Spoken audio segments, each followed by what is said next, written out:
Yeah. Am I audible to you, Yes, yes, everyone? audible. Yes. Okay, Yeah. cool. So let's start. Okay, so today's, as I discussed that today is a very important module that I'm going to cover, which is market sizing. Okay, so last in previous sessions I completed or covered till now is like what is market research, why market research, what is the need of market research in business decision making.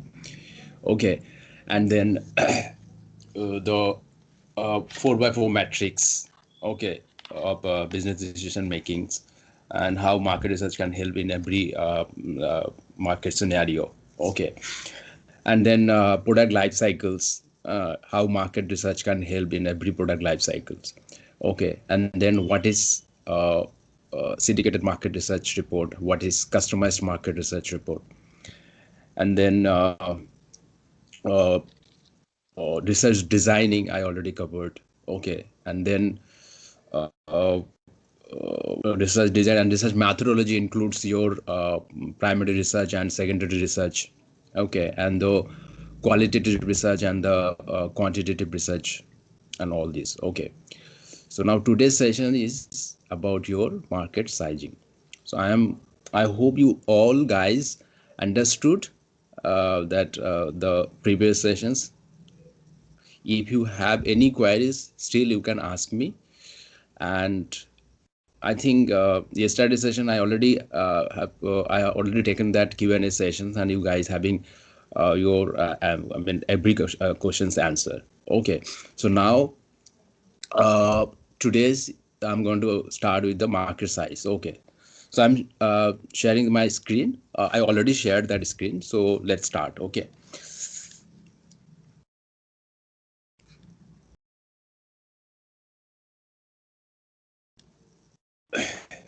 Okay, so I think you guys having a basic idea about market sizing, okay, which I already discussed in status and previous sessions. Okay, so why this is important?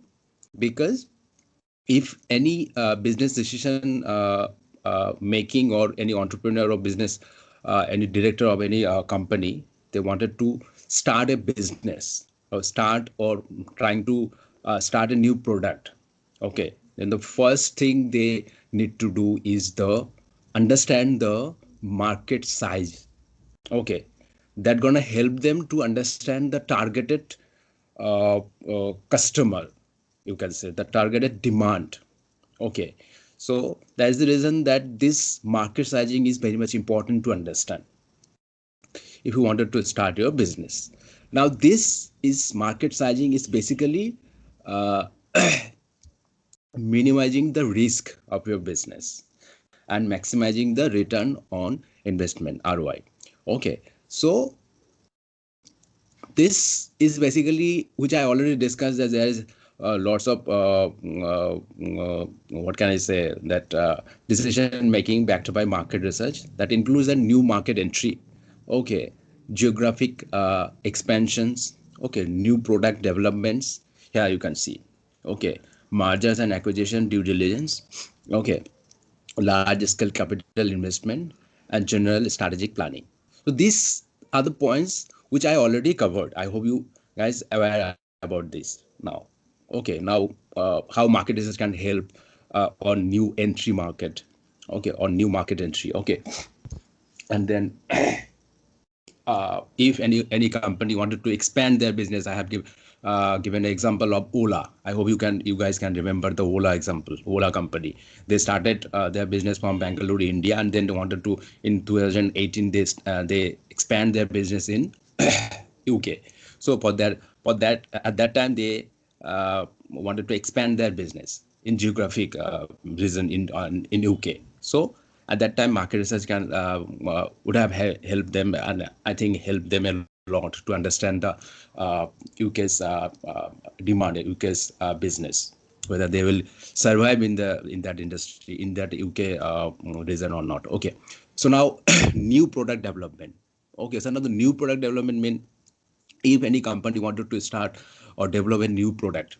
Okay, so now this happened with existing, like the scenario is here in this case, the scenario is new product, yeah, sorry, existing product and existing market. Okay, I hope you guys remember that 4 by 4 matrix. So that quadrant, that the third quadrant is your existing market and existing product. So they are, if they also wanted to start their wanted to launch some new product, then also they, or the first quadrant, the new product and existing market also. The example I have given, the Geo, Reliance Geo. So they are new product, are also other examples which I have already given, that are like new product and the new market also. So they are also the like Zomato and the Swiggy. I have given the examples. So those are the new, the scenario was new product and the new market also. So these are the scenarios then that market research can help them a lot to understand the market demand over the period, and also the mergers and acquisition, due diligence, and all these things. Even like I have given the examples of Vodafone and Idea cases. Okay, they what they did is mergers. They actually did the mergers and acquisitions to survive in this industry, survive in Indian market. Okay, and also large scale capital investment, like if any company wanted to, or any investor, okay, wanted to invest in a company, then he or she also understand that what is the ROI of that investment. Okay, what can I say, what is the probability of getting ROI. So so that it helps them to invest in that particular business or in that particular industry. Okay, and general strategies planning, like all other like business strategy planning and all these things. Okay, then also market research can help them a lot. Okay, so now see scope making for market size estimations. Okay, so now if you wanted to do market sizing now, then you have to understand some scope. This is nothing the market segmentations part. Okay, so now this can be possible through by product, by geography, okay, by vertical or end users, and the by channels. Remember that by channels, the distribution channels and all. Okay, and then by geography, which I already discussed, the by geography, it can be possible in North America, and then 5 regions, like in our industry normally includes including like North America, Europe, Asia Pacific, Latin America, which is also called South America, and Middle East and Africa. Okay, so and then end users like and then applications sometime. Okay, and channels. This all, and the basic is like for your first point is the by product types and all. Okay, so this is nothing, this market size is a so this is gonna help all the what can I say, all the business decision makers to understand the product's market size, what exactly the segment market segmentation's market size. Okay, like if that product having types, okay, two type of products available in the in market, then through market size or through this kind of a market share, they understand that products market demand over the period. Okay, that particular product segmentation's market demand over the period, and also the other regions, what are the regions that they having their business. Okay, so this is going to help them to understand.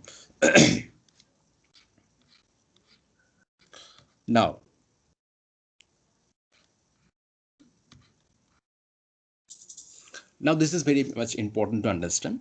Here basically the market size estimations process starts. Okay, so now here see, this is first is your TAM. Okay, so now TAM is nothing the total available market. Okay, and then SAM. Okay, this is nothing the serve available market, and last is your SOM, which is share of market or service obtainable market. Okay, so first understand this, what this TAM. Okay, TAM. So total available market is your, if this is the if any, like say I'm giving you an example, like if you wanted to start your business in North America, okay, now the total North America regions market is your TAM. Why? Because you are targeting North America here to start you to launch your business. Okay, so total available market, the TAM is your North America.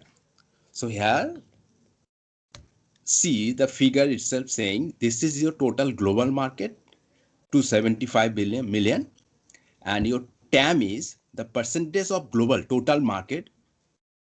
This much percentage is your TAM. Now why? Now that particular product having global market, but you are focusing your North America only. So it would be the percentage of total global markets, some percentage is your TAM. Okay, so this is here in this figure 50 million. Okay, $50 million is your TAM. Okay, so now I will explain it later on. Don't worry, just understand the terms here as of now. Now SAM, the served available market, okay, which is referred to the percentage of or size of TAM that a company can reasonably served based on product, technology, and geographic constraints and all this. Okay, so SAM is again the percentage of total available market is your SAM. Okay, now this helps you to understand your exact, what can I say, service available market where you can serve. Because if you are targeting the North America, then it is not possible the whole North America you can serve the whole North America, or you are getting your demand or customer demand from whole North America. So here in that particular region, in that particular North America region, some percentage or some regions or some countries, from some countries or territories, you are getting your sales. So here in this figure, I hope you understand, in this figure here you can see the total available market. This is your total available market, and the percentage of total available market is your service available market. Okay, and then the percentage of service available market is your service obtainable market. Okay, which is your SOM. Okay, now